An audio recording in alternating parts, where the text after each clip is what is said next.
The 11th hour meeting, or as the Americans preferred to call it, the last best chance for peace, started with the obligatory handshake. Some forecast it would last only half an hour.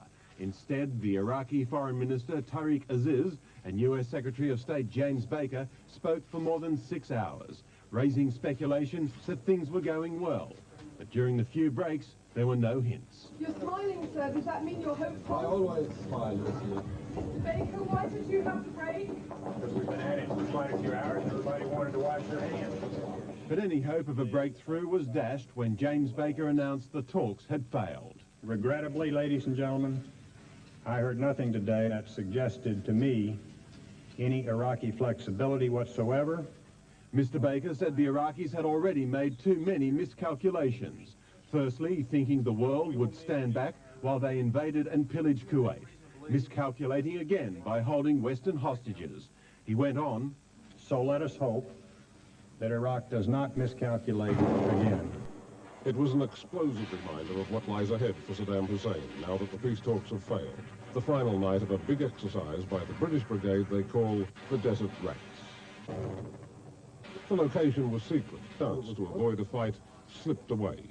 The troops who are likely to lead the battle now say war is inevitable. There is not a substitute for pulling the trigger and having rounds go down range. His men agree, but for other reasons. Well, to be honest with you, I'm hoping we do go north and get it over with so we can go home. The flood of men and material continues to pour in through air bases like this one. Resting here after the 20-hour flight from the United States, the new arrivals also digested the news from Geneva, beside the ironic reminders of the season. And then, one of those genuinely surprising coincidences. 41-year-old Master Sergeant Craig Russell is an Australian.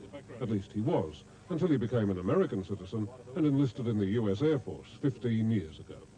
Everybody wants it solved, but I want it solved just as much as anyone. Somebody's got to stop Saddam Hussein, but I think it has to be, we've got to give the politicians a chance to do it, and if they don't do it, then I guess we've got to do it. I can't see Saddam Hussein backing down, and I hope Mr. Bush doesn't back down. The Americans say the build-up will continue until January 15 and beyond, if that becomes necessary. Peter Harvey, National 9 News, at an airbase somewhere in eastern Saudi Arabia.